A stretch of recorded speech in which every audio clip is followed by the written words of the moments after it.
दोस्तों नमस्कार। चलिए जानते हैं मध्य प्रदेश की ताजा खबरों को, लेकिन उससे पहले अगर आपने अभी तक इस चैनल को सब्सक्राइब नहीं किया तो सब्सक्राइब कर लें ताकि आपको मध्य प्रदेश की ताजा खबरें रोजाना मिलती रहे। सबसे पहली और बड़ी खबर, एससी उपजातियों के बोर्ड अध्यक्ष को मंत्री का दर्जा मिलेगा। अंबेडकर महाकुंभ में सीएम का ऐलान। सिंधिया बोले, मेरी पत्नी के पूर्वज ने बाबा साहब को पढ़ने विदेश भेजा। ग्वालियर में अंबेडकर महाकुंभ में मुख्यमंत्री शिवराज सिंह ने बड़ी घोषणा की है। उन्होंने कहा कि अनुसूचित जाति समाज की प्रमुख उपजातियों के अलग अलग कल्याण बोर्ड बनाएंगे, जैसे कोरी कल्याण बोर्ड, जाटव कल्याण बोर्ड। इनके अध्यक्ष और सदस्य भी बनाएंगे। अध्यक्ष को मंत्री का दर्जा दिया जाएगा। इनकी जिम्मेदारी समाज के बीच दौरा करना और समस्याएं जानना होगा। अगली खबर, कमलनाथ की मांग, अतीक अशरफ हत्याकांड पर स्वतः संज्ञान ले सुप्रीम कोर्ट। मध्य प्रदेश के पूर्व मुख्यमंत्री कमलनाथ ने अतीक और उसके भाई अशरफ की हत्या पर कहा कि सुप्रीम कोर्ट इस हत्याकांड का स्वतः संज्ञान ले। उन्होंने कहा, बड़े दुख की बात है कि खुले रूप से मर्डर हुए हैं। ये क्या इशारा करता है कि हमारी कानून व्यवस्था क्या है? साफ तौर पर मर्डर हो रहे हैं। कमलनाथ ने कहा, एक दिन किसी का होता है, एक दिन किसी के भाई का होता है। यह संकेत है, समाज के लिए सोचने की बात है। उत्तर प्रदेश और अपना देश कहाँ घसीटा जा रहा है। यह घटना बहुत ही दुर्भाग्यपूर्ण है। इस पर सुप्रीम कोर्ट के जज स्वतः संज्ञान लेकर जांच के ऑर्डर करें। अगली खबर, खंडवा में आंधी पानी से दीवार गिरी, बुजुर्ग की मौत। मध्य प्रदेश में मौसम के कई अलग अलग रंग देखने को मिल रहे हैं। कहीं बारिश, बूंदाबांदी और ओले गिर रहे हैं तो कहीं गर्मी तीखे तेवर दिखा रही है। भोपाल में शाम 5 बजे बूंदाबांदी शुरू हो गई। खंडवा शहर में शनिवार रात 8:30 बजे आंधी के साथ तेज बारिश हुई। हवा 70 किलोमीटर प्रति घंटे की रफ्तार से चली। वत्सला बिहार कॉलोनी में निर्माणाधीन मकान की दीवार बुजुर्ग चौकीदार पर गिर गई। सिर में ईंट लगने से 70 वर्षीय चौकीदार सेवल्या की मौत हो गई। पत्नी काशीबाई और पोते यश को मामूली चोट आई है। अगली खबर, यूपी में अतीक अशरफ की हत्या के बाद एमपी में सीएम शिवराज की सुरक्षा हुई सख्त। उत्तर प्रदेश के प्रयागराज में पुलिस कस्टडी में माफिया अतीक अहमद और अशरफ अहमद की हुई हत्या के बाद मध्य प्रदेश के मुख्यमंत्री शिवराज सिंह चौहान की सुरक्षा व्यवस्था सख्त कर दी गई है। नई व्यवस्था के तहत अब भोपाल के स्मार्ट सिटी पार्क में सीएम के पौधारोपण प्रोग्राम में मीडिया को एंट्री से पहले पहचान पत्र दिखाना होगा। इसके अलावा मीडिया कर्मियों का पुलिस वेरिफिकेशन भी किया जाएगा।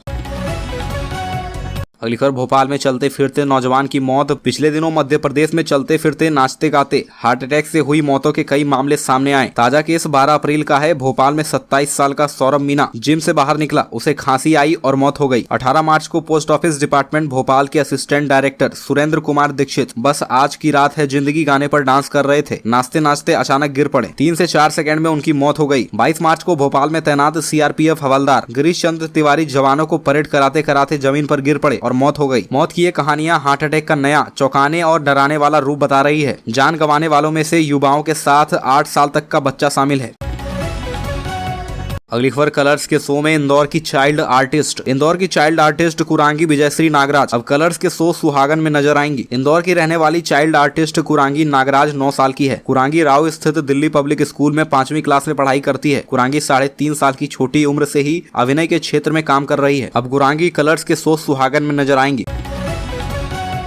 अगली खबर, भोपाल में आम आदमी पार्टी का केंद्र सरकार के खिलाफ विरोध प्रदर्शन, जमकर की नारेबाजी। आम आदमी पार्टी के राष्ट्रीय संयोजक और दिल्ली के मुख्यमंत्री अरविंद केजरीवाल को सीबीआई द्वारा पूछताछ के लिए बुलाए जाने का मध्य प्रदेश में आम आदमी पार्टी ने विरोध किया। रविवार को भोपाल के रोशनपुरा चौराहे पर आम आदमी पार्टी कार्यकर्ताओं ने केंद्र सरकार के खिलाफ प्रदर्शन किया और जमकर नारेबाजी की। कार्यकर्ताओं ने कहा कि केंद्र सरकार जाँच एजेंसियों का बेवजह इस्तेमाल कर रही है। अगली खबर, कोरोना के बाद परिवार वालों ने कर दिया था अंतिम संस्कार। 2 साल बाद जिंदा वापस लौटा शख्स। मध्य प्रदेश के धार जिले में बेहद ही हैरान कर देने वाला मामला सामने आया है। जिस शख्स की 2 साल पहले ही कोरोना के चलते मौत हो गई थी, वह शख्स फिर से जिंदा होकर वापस घर आ गया है। दरअसल मध्य प्रदेश के धार जिले के कमलेश पाटीदार गुजरात के बड़ौदा जिले में काम करते हैं। ये वही शख्स है जिनका दावा किया जा रहा है कि इनकी कोरोना के चलते मौत हो गई थी। परिवार द्वारा अंतिम संस्कार भी किया जा चुका था। मीडिया रिपोर्ट के अनुसार शनिवार को कमलेश पाटीदार 2 साल बाद अपने घर पहुंचे। अगली खबर, ऑनलाइन बुकिंग से अब सीधे पहुंच सकेंगे महाकाल के गर्भगृह में। मई से नई व्यवस्था होगी शुरू। मध्य प्रदेश के उज्जैन में बाबा महाकाल के दर्शन के लिए देश दुनिया से आने वाले भक्त अब बहुत ही निकट से अपने इष्ट के दर्शन कर सकेंगे। इसके लिए मंदिर प्रशासन व्यवस्था बनाने में जुटा है। दरअसल भक्तों की इच्छा बाबा महाकाल के दर्शन नजदीक से ही करने की रहती है। साथ ही उन्हें जल दूध चढ़ाने और स्पर्श करने के लिए भक्त दरबार में पहुँचते हैं। अब तक भस्म आरती को छोड़कर ऑनलाइन बुकिंग की व्यवस्था से सीधे गर्भगृह में पहुँचने का अवसर भक्तों के पास नहीं था, लेकिन अगले माह मई से भक्त सीधे गर्भगृह में पहुंचकर महाकाल के दर्शन कर पाएंगे। उन्हें जल भी चढ़ा पाएंगे। महाकालेश्वर मंदिर के प्रशासक संदीप सोनी कहते हैं कि फिलहाल इससे जुड़े तकनीकी पक्ष पर कार्य किया जा रहा है। अगली खबर, क्षेत्रवार नेताओं को जिम्मेदारी सौंपेगी कांग्रेस, पूर्व मंत्रियों को भी मिलेगी सीटें। मध्य प्रदेश में नवंबर में होने वाले विधानसभा चुनाव के लिए कांग्रेस वरिष्ठ नेताओं को क्षेत्रवार जिम्मेदारी सौंपेगी। इनमें नेताओं को अपने प्रभाव क्षेत्र के अलावा भी उन क्षेत्रों में भेजा जाएगा जहां कांग्रेस लगातार चुनाव हार रही है। अभी पूर्व मुख्यमंत्री दिग्विजय सिंह ऐसे क्षेत्रों में कार्यकर्ताओं के साथ बैठक करके संगठन की स्थिति और चुनाव की तैयारियों का आकलन कर रहे हैं। सोमवार को प्रदेश कांग्रेस अध्यक्ष कमलनाथ ने वरिष्ठ नेताओं की बैठक बुलाई है, जिसमें कार्य योजनाओं को अंतिम रूप दिया जाएगा। अगली खबर, राज्य सरकार ने मध्य प्रदेश के निर्माण श्रमिकों की पेंशन योजना की बंद। राज्य सरकार ने मध्य प्रदेश के निर्माण श्रमिकों की पेंशन योजना बंद कर दी है। वर्ष 2013 में शुरू की गई मध्य प्रदेश भवन एवं अन्य समनिर्माण कर्मकार पेंशन योजना पिछले 11 वर्ष से श्रम विभाग द्वारा प्रदेश में चलाई जा रही थी। इस योजना के अंतर्गत राजभवन एवं अन्य समनिर्माण कर्मकार मंडल में पंजीकृत श्रमिकों को 1000 रूपए प्रतिमाह पेंशन देने का प्रावधान किया गया था। अब केंद्र सरकार की प्रधानमंत्री श्रम योगी मानधन योजना आ गई है, जिसमें 60 वर्ष की आयु पूर्ण कर चुके प्रत्येक मजदूर को 3000 रूपए प्रतिमाह पेंशन मिलने का प्रावधान है।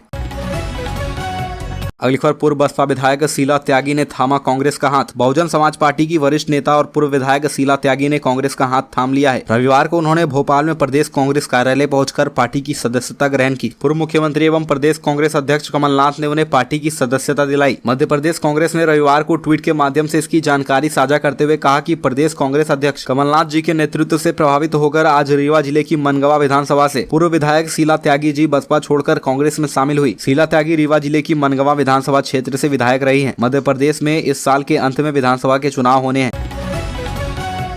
अगली खबर, चुनाव से पहले बीजेपी के गढ़ में पहुंचेंगे कांग्रेस नेता दिग्विजय सिंह। विधानसभा चुनाव से ठीक 7-8 महीने पहले मध्य प्रदेश के पूर्व मुख्यमंत्री दिग्विजय सिंह एमपी में पूरी तरह से सक्रिय हो गए हैं। दिग्विजय सिंह प्रतिदिन किसी न किसी जिले का दौरा कर कांग्रेसियों की बैठक ले रहे हैं और उन्हें जीत का मंत्र दे रहे हैं। अपने दौरे की इसी कड़ी में पूर्व सीएम दिग्विजय सिंह 19 अप्रैल को मुख्यमंत्री शिवराज सिंह चौहान के गृह जिले सीहोर और आष्टा आ रहे हैं, जहाँ वे कांग्रेसियों की बैठक लेकर उन्हें जीत का मंत्र देंगे।